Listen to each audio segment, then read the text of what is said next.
Et bienvenue une nouvelle fois dans la station de Port-Olisard. Je vais vous parler cette fois d'un véhicule étonnant proposé par la firme magnusienne Drake Interplanetary, le Cutlass Black.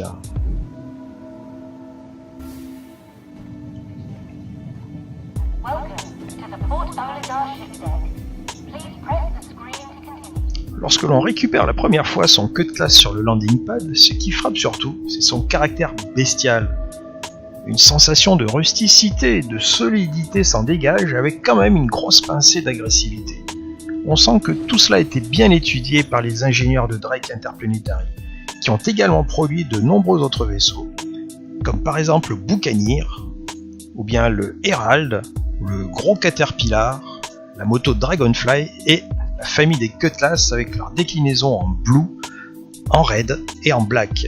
Le Black, c'est le seul modèle disponible dans la version actuelle de Star Citizen en mai 2018. Les usines de Drake sont situées dans le système Magnus, qui est directement relié au système Stanton via un jump point. Le siège de Drake et toutes ses usines sont implantées sur la planète Borea. Le Cutlass a été le premier vaisseau produit par Drake en 2922 d'après les annales. C'était à la demande de l'UE qui voulait un vaisseau produit rapidement et qui soit un chasseur spatial bon marché destiné aux escadrons de défense. Au lieu de s'installer sur un monde traditionnel de l'UE, Drake a fait le choix d'un système éloigné en pleine crise économique, Magnus. Avec ce choix, Drake s'est vite taillé une image de marginal, et ce sont les milices privées et les contrebandiers qui ont constitué les principaux clients de la firme. Les ventes ont été phénoménales. 9 mois plus tard, Drake a dû ouvrir 6 usines dans d'autres mondes et des concessions dans 9 systèmes. Un an après, la société avait quadruplé de volume. En 5 ans, elle est devenue le 5e plus gros constructeur de vaisseaux. Cutlass, c'est quoi? C'est du solide, du rustique, du qui tombe pas en panne. Il n'y a qu'à voir le surdimensionnement par exemple des crémaillères qui gèrent les portes latérales. Vers l'avant, on trouve d'énormes bras qui supportent tout le système sur lequel sera fixé le rayon tracteur dont le Cutlass sera bientôt équipé.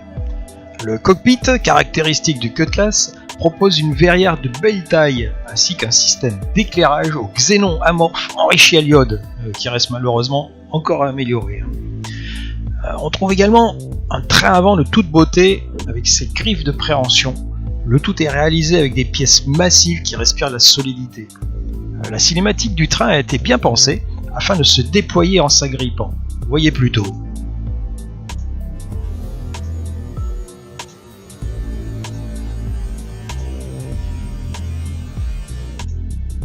Quant à l'armement, il n'est pas en reste.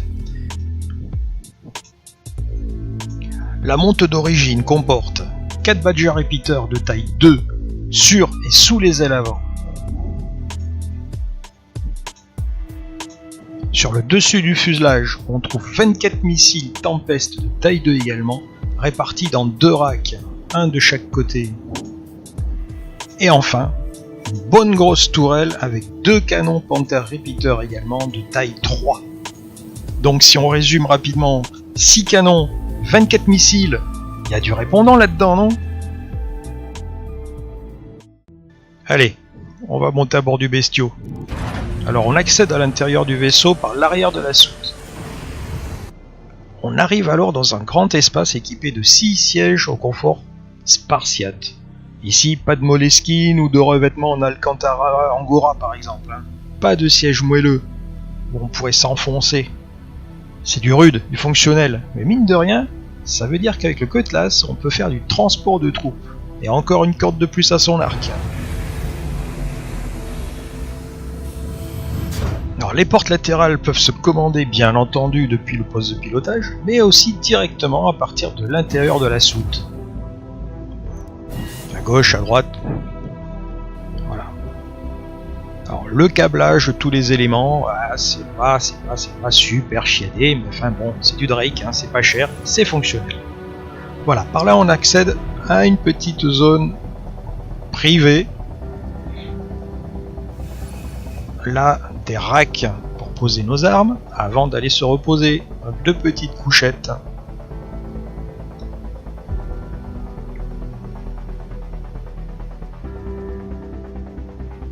milieu, l'accès à la tourelle. Et toujours la finition Drake. Voilà, et là, le poste de pilotage pour 2 personnes, le pilote et son navigateur. Alors c'est du fonctionnel, hein, toujours, mais bien équipé.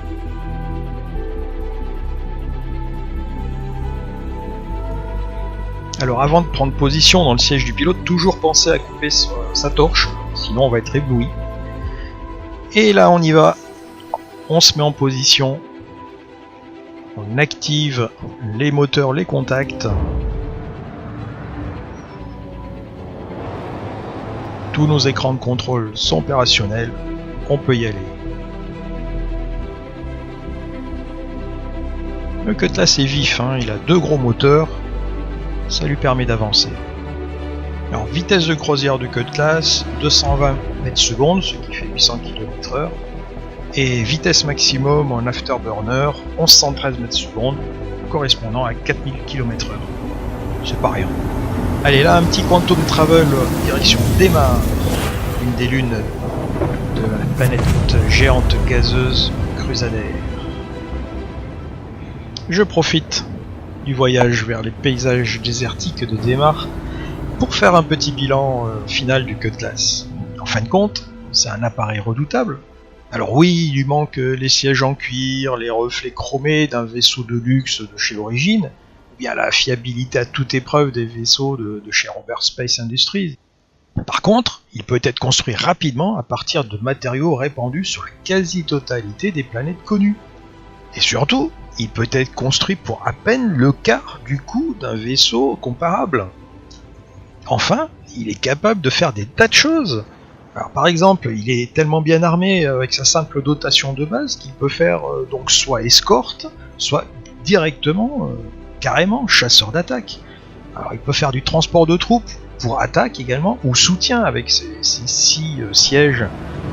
Et dans sa grosse soute, on peut y mettre 46 containers, on peut y stocker des motos, on peut même y monter un véhicule à 4 roues comme le Cyclone par exemple.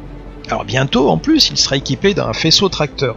Donc, de ce fait, il pourra donc soit remorquer des vaisseaux qui sont en panne, moyennant finance bien entendu, soit carrément récupérer des morceaux d'épave et les revendre également.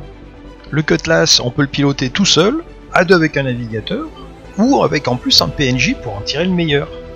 Dans Star Citizen, il y a un paquet de vaisseaux qui sont ultra spécialisés. Et si vous cherchez un vaisseau couteau suisse, si vous n'êtes pas du genre à faire tout le temps la même chose, si vous en avez assez de passer votre vie à la gagner pour tout donner à votre crail astrotechnicien favori, ben vous avez trouvé avec le Cutlass Black l'engin qu'il vous faut.